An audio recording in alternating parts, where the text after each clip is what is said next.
दोस्तों जय माता दी। नक्षत्र एक्टिवेशन की सीरीज में आज हम जिस नक्षत्र की बात कर रहे हैं वो है मूल नक्षत्र। मूला भी इसे कहते हैं। गंडमूल श्रेणी का सबसे खतरनाक नक्षत्र माना जाता है और जब कोई जातक इसमें जन्म लेता है तो 27 दिन के मूल लगते हैं। मतलब जो नई आत्मा परिवार में आती है उसे परिवार के साथ एडजस्ट करने में 27 दिन लगते हैं और इस समय ये माना जाता है कि थोड़ी सबको समस्याएं होती हैं और यदि 27 दिन तक समस्याएं नहीं हुई तो फिर काय का टेंशन, काय की चिंता, ज़्यादा चिंता नहीं करें। परंतु फिर भी यदि उस समय नक्षत्र शांति नहीं करवाई हो तो कभी भी नक्षत्र शांति करवा सकते हैं।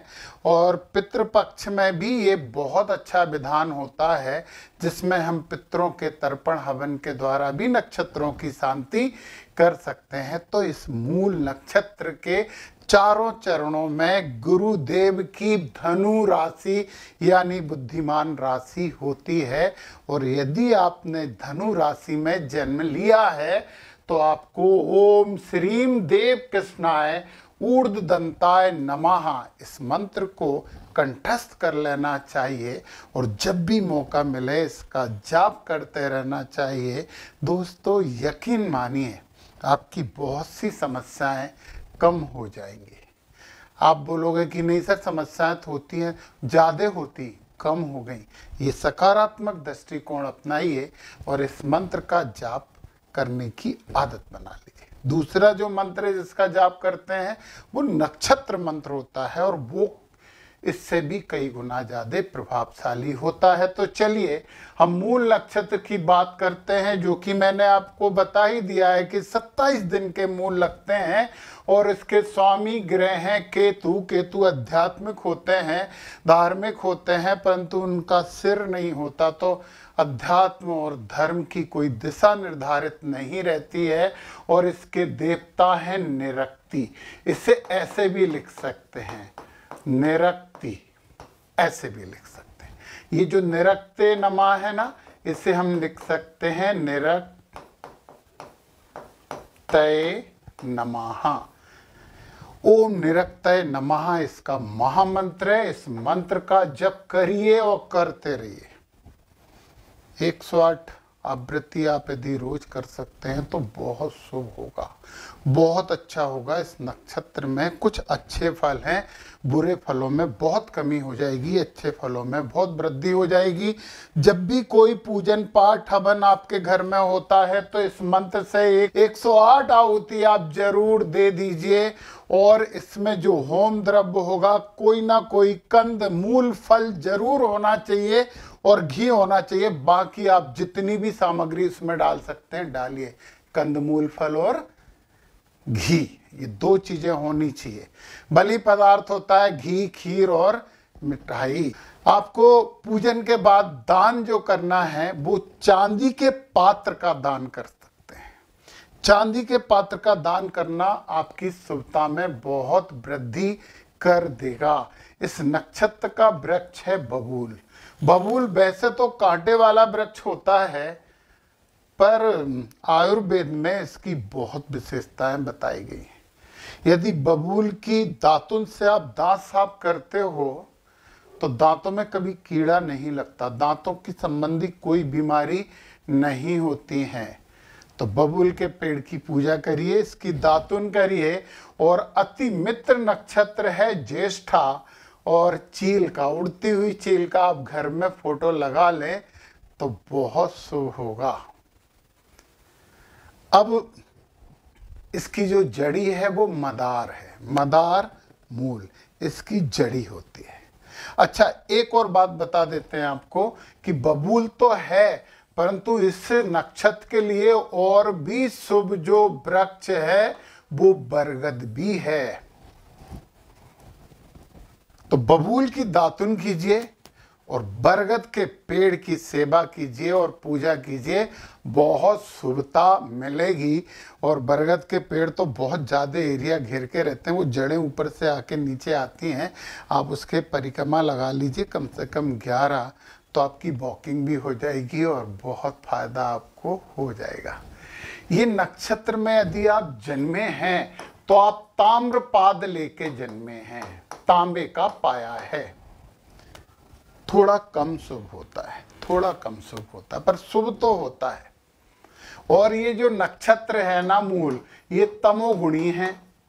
अब तामसिक प्रवृत्ति तो थोड़ी सी होंगी, और तामसिक प्रवृत्ति होंगी तो थोड़े से अच्छे बुरे दोनों काम हम करते हैं। नियम कायदे कानून विधि विधानों को हम नहीं मानते, कि हम नहीं मानते यार तुम अपना काम करो, ऐसा करते हैं। पवित्रता पे तो बिल्कुल भी विचार नहीं करते हैं, पर कर्मवीर रहते हैं, क्योंकि ये नक्षत्र नपुंसक संज्ञक का नक्षत्र होता है। यहाँ पे नपुंसक कोई शारीरिक नहीं है, नक्षत्र का एक प्रकार है। और ये लोग जो नपुंसक संज्ञक नक्षत्र में जन्म लेते हैं वो बहुत बड़े वीर होते हैं, योद्धा होते हैं, अच्छे सैनिक होते हैं और शल्य चिकित्सक होते हैं। इनका स्वभाव मिश्रित होता है, कभी कभी ये बहुत अच्छे लगते हैं, कभी कभी ये खतरनाक लगते हैं, क्योंकि ये मानसिक रूप से थोड़े से अस्थिर होते हैं। और इस नक्षत्र को सुलोचन नक्षत्र माना जाता है।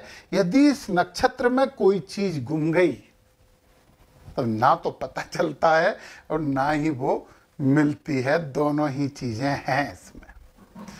तो दोस्तों, इस नक्षत्र के लोगों में एक डेप्थ होती है, एक गहराई होती है। यदि आपको बोलता ना मूल नक्षत्र में पैदा हुआ है, गड़बड़े समझा लेना कि बहुत गहराई वाला नक्षत्र है। जिद्दी तो हो, शोधशील हो, कुछ ना कुछ शोध करते रहते हो,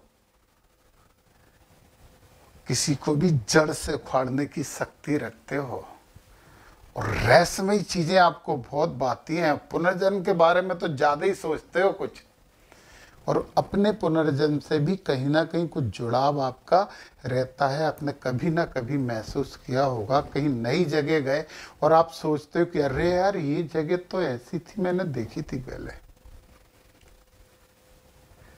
आपके लिए तंत्र चिकित्सा सबसे महत्वपूर्ण चीज है, अनुसंधान, शोध, रिसर्च।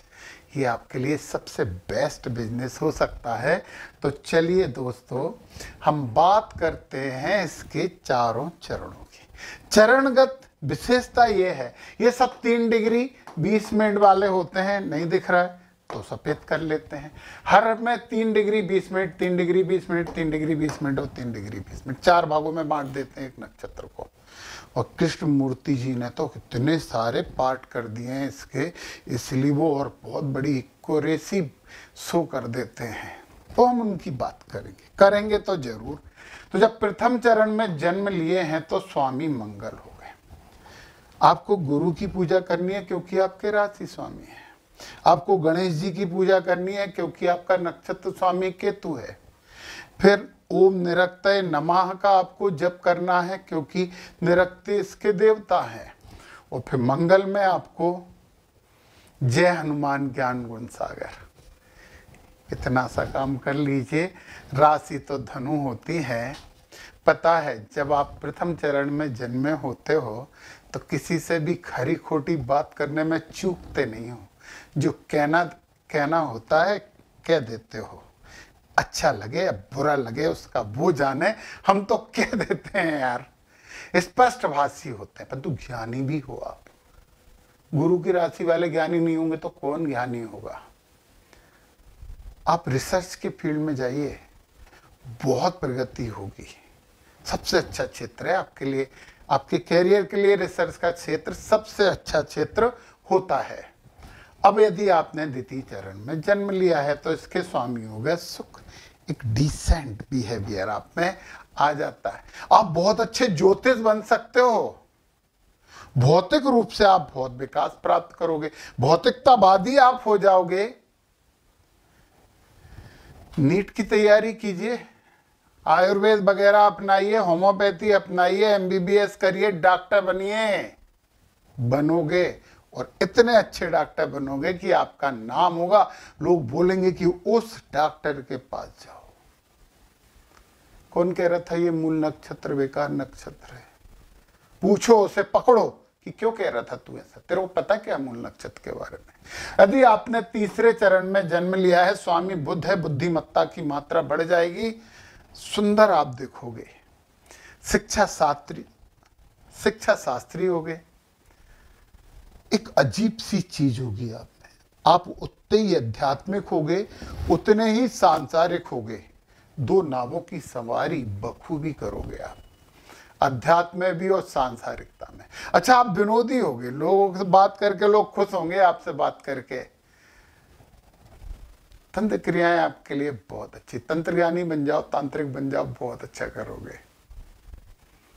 गूढ़ विषय की बात करूं, गूढ़ विज्ञान में भी आप आ सकते हो, ओकल्ट साइंस में भी आप आ सकते हो। यदि आपने जन्म लिया है चतुर्थ चरण में, इसके स्वामी हैं चंद्र, तो जब चंद्रमा स्वामी हो जाते हैं तो थोड़ी सी मानसिकता में ऊपर नीचे उतार चढ़ाव हो सकता है।